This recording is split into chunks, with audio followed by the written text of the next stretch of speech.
Halo. Selamat datang di Channel kami. Saya perkenalkan diri saya, nama saya Michelle. Nama saya Michael.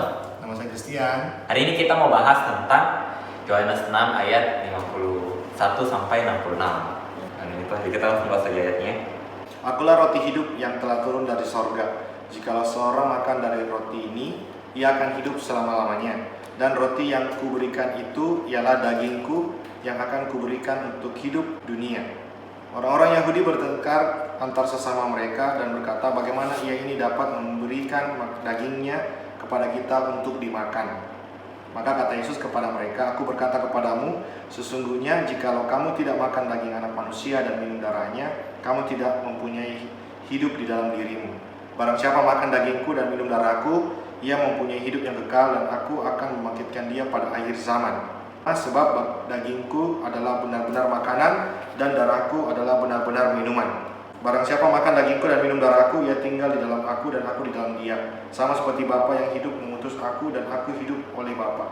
Demikian juga barang siapa yang memakan aku akan hidup oleh aku. Inilah roti yang telah turun dari sorga, bukan roti seperti yang dimakan nenek moyangmu dan mereka telah mati. Barang siapa makan roti ini, ia akan hidup selama-lamanya. Semuanya ini dikatakan Yesus di Kapernaum ketika ia mengajar di rumah ibadat. Sesudah mendengar semuanya itu, banyak dari murid-murid Yesus yang berkata, perkataan ini keras, siapakah yang sanggup mendengarkannya? Yesus yang di dalam hatinya tahu bahwa murid-muridnya bersungut-sungut tentang hal itu, berkata kepada mereka, adakah perkataan ini mengguncangkan imanmu? Dan bagaimanakah jikalau kamu melihat anak manusia naik ke tempat di mana ia sebelumnya berada? Roh yang memberi hidup, daging sama sekali tidak berguna. Perkataan-perkataan yang kukatakan kepadamu adalah roh dan hidup. Tetapi di antaramu ada yang tidak percaya.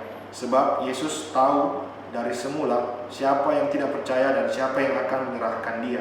Lalu ia berkata, sebab itu telah kukatakan kepadamu, tidak ada seorang pun dapat datang kepadaku kalau Bapa tidak mengaruniakannya kepadanya. Mulai dari waktu itu banyak murid-muridnya mengundurkan diri dan tidak lagi mengikuti dia. Ya, jadi di awal Yesus mengatakan bahwa akulah roti hidup. Ini penting banget untuk kita mengerti, untuk kita tahu, karena ini menjadi dasar dari iman orang Kristen. Kita melihat Yesus sebagai siapa. Ketika Yesus mengatakan akulah roti yang telah turun dari sorga, seperti di ayat 51 itu, maka kita tahu bahwa betul-betul Yesuslah roti yang telah turun dari sorga. Itu bukan suatu gambaran, bukan suatu cerita yang dibuat oleh Yesus, tapi Yesus mengatakan itu sebagai kebenaran. Maka kalimat berikutnya adalah ia akan hidup selama-lamanya, dan roti yang kuberikan itu ialah dagingku. Jadi roti yang Yesus maksud itu adalah daging Yesus, gitu kan? Maka murid-murid yang mendengar hal itu terheran, mengapa, bagaimana bisa orang ini memberi dagingnya untuk dimakan? Tapi yang Yesus maksud itu adalah tubuhnya. Mungkin kita harus tahu juga tubuh Yesus Itu apa? itu apa. Jadi kita harus mengerti juga bahwa sebenarnya Yesus benar-benar manusia, tetapi Yesus adalah Firman, anak Allah, Firman yang menjadi tubuh. Ya. Tubuh Yesus itu bukan dari debu tanah seperti manusia yang dibuat dari debu tanah, melainkan firman yang datang menjadi tubuh. Ya, kalau kita lihat di Yohanes di awal, di awal kitabnya di situ dijelaskan bahwa inilah firman Allah yang menjadi tubuh. Jadi Yesus itu firman dasarnya. Jadi dia hakikatnya itu roh tubuhnya. Gitu. Tidak sebanding dengan kita tubuhnya ini berasal dari tubuh tanah. Nah, maka ketika firman itu, makanya ketika dibilang dagingku adalah makanan, maka makanannya bukan untuk makanan tubuh kita juga ya. Jadi tidak setara. Jadi tubuh nggak makan tubuh maksudnya. Tapi yang makan firman itu adalah rohnya. kita. Jadi Yang paling penting. punya roh. Ya, karena kan kita ini keberadaan roh, bukan hanya tubuh saja seperti binatang, tapi ada roh, makanya kita dapat berkomunikasi dengan Allah. Iya, seperti itu. Pentingnya Yesus datang ke dunia untuk menebus kita. Makanya dikatakan bahwa Yesus itu adalah benar-benar makanan dan benar-benar minuman. Karena tubuhnya itu menjadi firman bagi kita, memberikan hidup bagi roh jiwa kita. Terus darahnya itu tercurah untuk menghapus dosa kita. Karena rohnya kita ini memiliki dosa, tidak seperti Yesus yang dari Allah itu. Yang tidak berdosa. Iya. Iya. Cuman Yesus juga banyak melakukan mujizat-mujizat. Salah satu mujizat pertama yang Yesus lakukan adalah merubah air menjadi anggur. Ya. Kemudian Yesus juga pernah 5 roti 2 ikan untuk menjadi makanan 5.000 orang. Kemudian Yesus juga pernah menyembuhkan orang. Ya itu Jadi, paling sering. Iya, itu paling sering. Jadi di masa itu, di masa itu Yesus itu sangat populer. Yesus itu sangat tren. Yesus pada saat itu sangat banyak dicari orang dan dikenal orang. Jadi semua orang datang kepada Yesus dengan berbagai-bagai motivasi. Banyak yang mau kepada Yesus itu untuk cari makan. Seperti yang 5.000 orang Seperti ini 5.000 orang itu, wah hebat nih orang nih. bisa makan. Bisa memperbanyak roti. Jadi kalau saya ikut dengan dia, saya tidak akan lapar, saya tidak akan kekurangan. Berarti untuk keuntungan tubuh Untuk doang. keuntungan tubuh. Atau mengikuti Yesus karena pernah melihat Yesus merubah air menjadi anggur. Jadi wah, kalau saya ikut Bisa jadi Yesus, pabrik anggur. bisa membuat usaha pabrik anggur, bisa kaya, gitu kan. Jadi atau orang itu juga mengikuti Yesus karena pernah melihat Yesus menyembuhkan orang, atau mungkin dia pernah disembuhkan oleh Yesus. Jadi mencari Yesus itu karena kesembuhan. Jadi ini yang perlu kita mengerti. Ya, kita koreksi juga bahwa kita tidak boleh ikut Yesus karena mau sembuh, karena hanya mau minum anggur untuk kepentingan tubuh saja kan. Ya. Tapi apa sih tujuan utama kita mengikuti Yesus?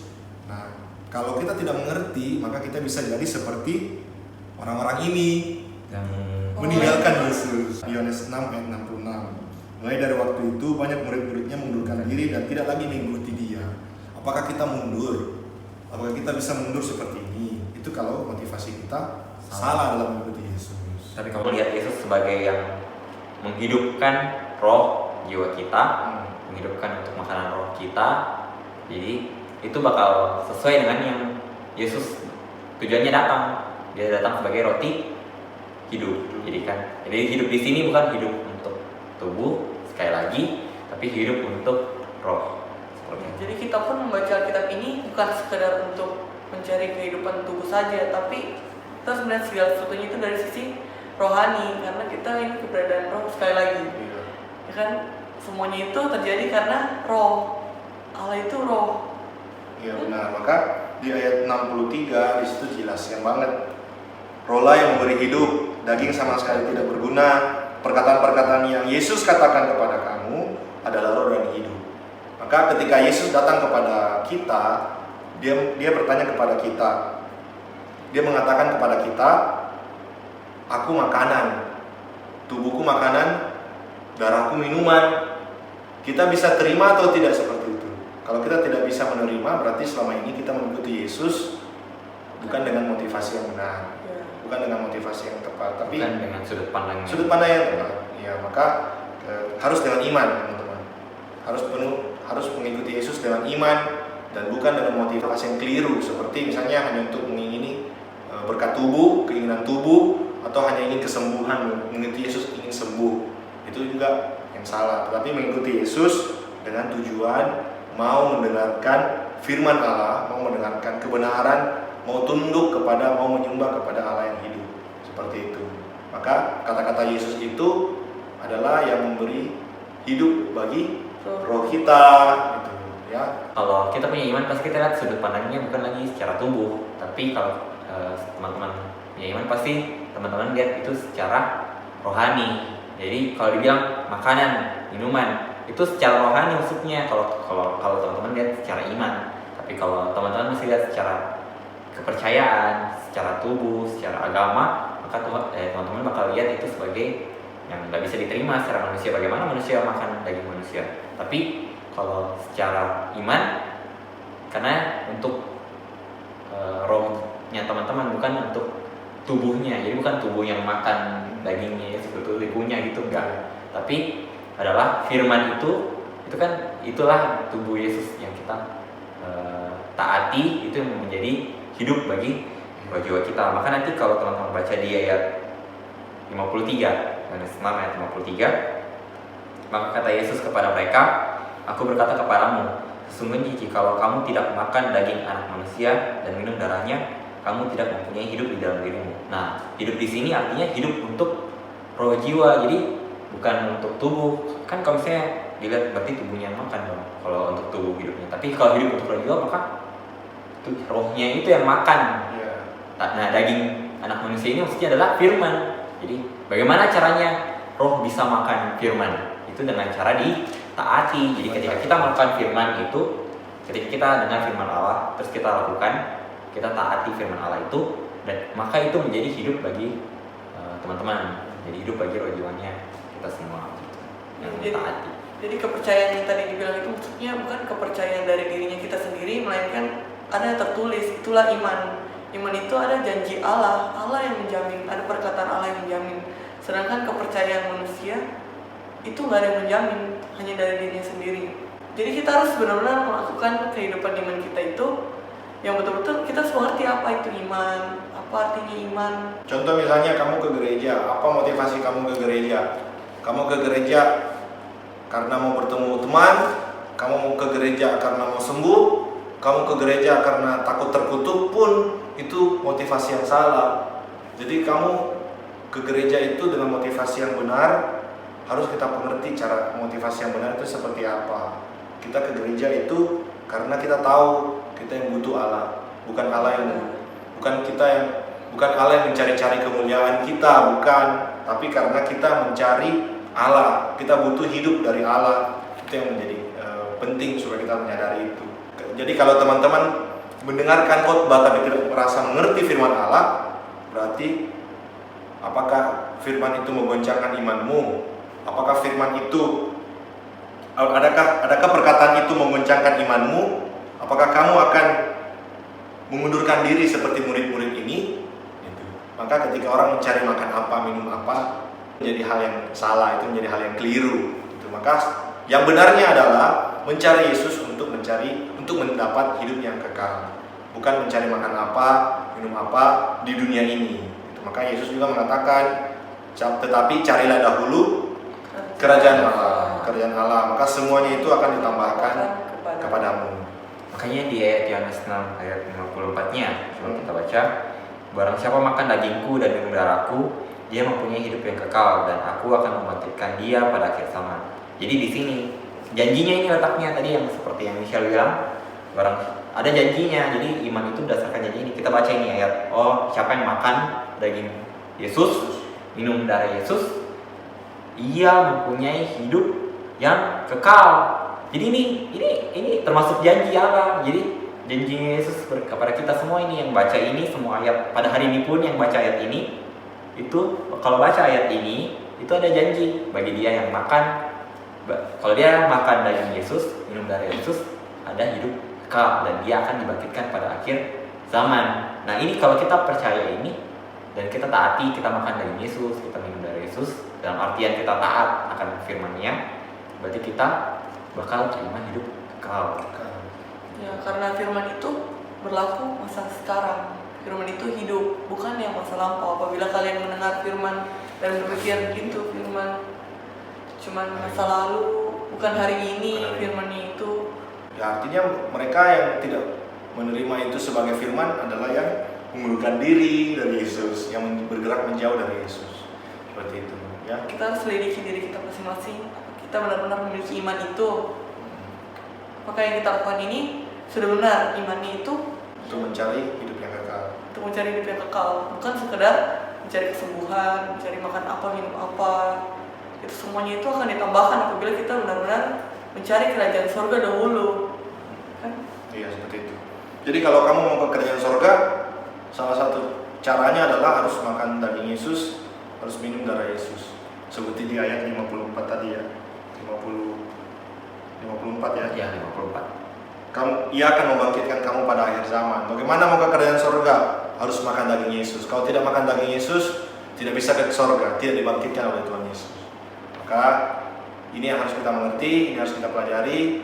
Jadi, apakah firman Allah sudah sampai ke telinga kita?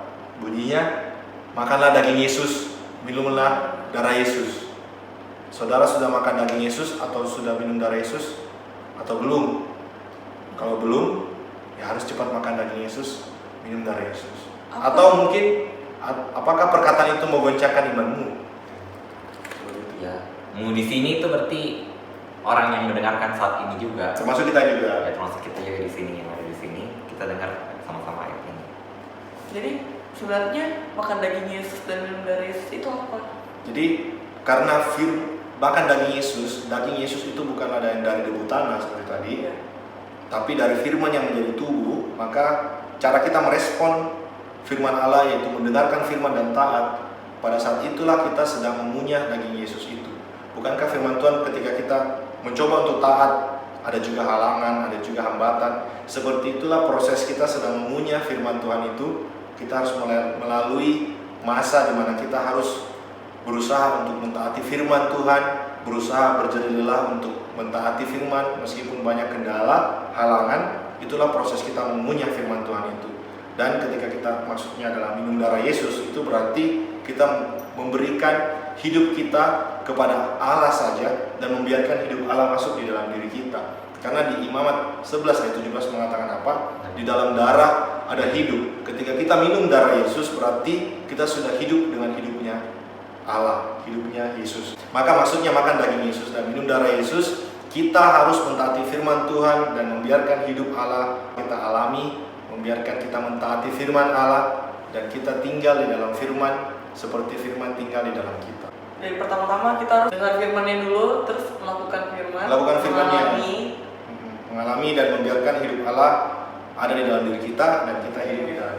Dari teman-teman ya Kak, gimana caranya bisa taat atau bisa langsung percaya gitu kan nggak semua orang bisa langsung dengar langsung percaya kayak gitu. Tapi mulainya itu sebenarnya kita mulai itu dari memang diberitakan, jadi kita diinjil orang, kita dengar ayatnya dan langsung satu kali taat, tapi dengar dan mengerti bahwa itu ternyata wah ini perkataannya Allah. Jadi kalau teman-teman sadar bahwa ini perkataannya bukan perkataan dari sebuah buku lama yang sudah ribuan tahun, tapi merupakan perkataan dari Allah, maka pasti bisa untuk percaya dan taat. Sebelum itu, cara kita mengetahui bahwa itu benar-benar perkataan Allah atau bukan, sekali kita harus menyelidiki apakah itu ada benar-benar dalam Alkitab. Karena Alkitab itu bukan sekedar buku-buku lama atau buku-buku cerita yang usang atau yang cuma pengetahuan doang, tapi ini buku yang benar-benar berisi tentang kebenaran. Semuanya ini nyata, telah terjadi, ya kan? Iya. Sisa Yesus datang untuk kedua kalinya loh. Menggenapi semua Iya. apa yang sudah tertulis. Jadi apa kita bisa ragu-ragu akan Alkitab ini? Kita harus menyelidiki semuanya itu dalam Alkitab. Kita harus memiliki hati yang seimbang. Apakah yang orang ini sampaikan, apakah yang kita di sini sampaikan pun benar-benar tertulis dalam Alkitab? Kembali ke diri sedikit lagi kembali ke diri kita sendiri. Kita harus rendah hati mendengar semuanya itu dan menyelidikinya lagi kembali dalam Alkitab. Langkah pertamanya, anggaplah kalau teman-teman ini tadinya belum percaya, mau percaya perkataan Allah, maka langkah pertama teman-teman untuk bisa percaya itu adalah pertobatan. Jadi teman-teman kalau sebelumnya belum percaya atau kurang percaya atau kurang mengerti firman Allah, ya setelah mungkin teman-teman sadar dari yang kami sampaikan di sini, teman-teman lakukan pertama kali adalah bertobat. Jadi bertobat karena apa? Karena selama ini tidak mengenal Allah dengan baik, selama ini tidak mengenal Allah dengan benar, kurang sungguh-sungguh. Yaitu hal-hal yang teman-teman harus pertobatkan, dan setelah itu mulai untuk sungguh-sungguh, mulai untuk mentaati. Jadi setelah itu, jadi minta pertobatan itu dengan darah Yesus. Jadi dengan darah Yesus itu dosa diampuni, dosa itu dihapuskan. Dosa yang karena tidak mengenal Allah dengan baik, dengan benar, itu dihapuskan dengan darah Yesus. Maka setelah itu baru teman-teman bisa lagi kembali kepada Allah. Tapi kalau dosanya masih ada, ya Allah kan tidak bersentuhan dengan dosa, Allah kudus, jadi otomatis susah untuk mau mendekat lagi sama Allah kalau masih ada kesalahan-kesalahannya teman-teman, masih ada dosa-dosanya teman-teman.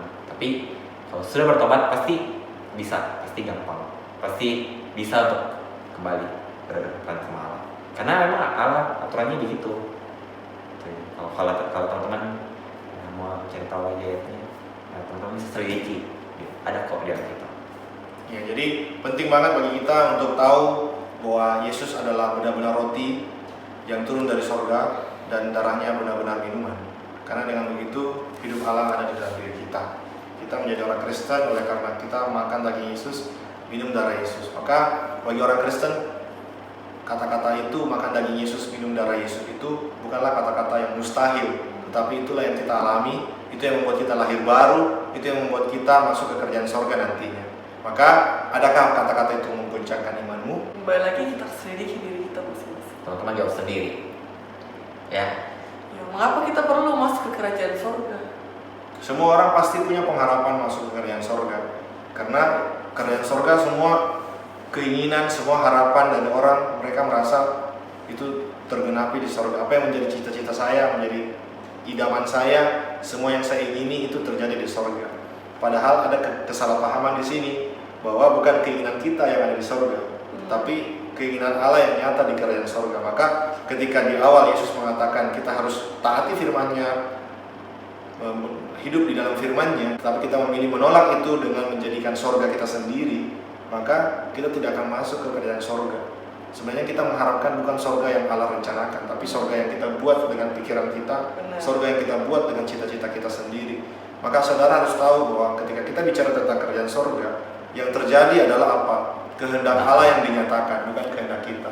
Maka dari sekarang ketika kita membaca firman Tuhan, kita mentaati firman Tuhan, yang nyata itu adalah kerajaan sorga untuk kemuliaan bagi nama Allah. Nyata kerajaan Allah, kehendak Allah yang dinyatakan, bukan kehendak manusia.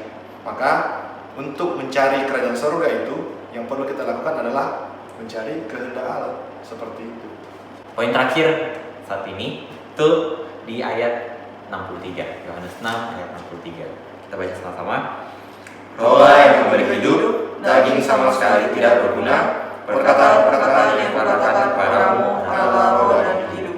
Jadi disinilah poinnya kenapa kita semua di sini sharing ke teman-teman semua. Inilah alasannya kenapa harus dibahas ayat ini, penting sekali karena hal ini memberitahukan bahwa ternyata kehidupan kita itu yang paling penting adalah roh, bukan tubuh, bukan jiwa, tapi roh.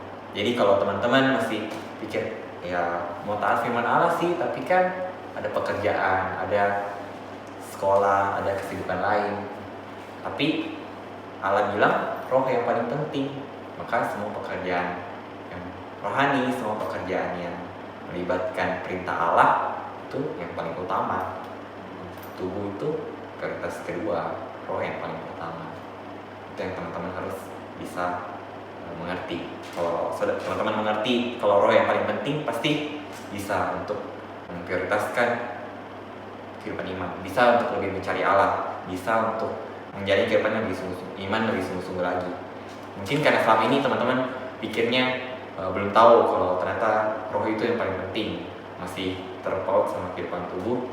Berarti dengan teman-teman dengar kami sharing hari ini, teman-teman tahu sekarang bahwa ternyata roh yang paling penting, dan roh itu makannya tubuh Yesus, minumnya darah Yesus, dalam artian mentaati firman.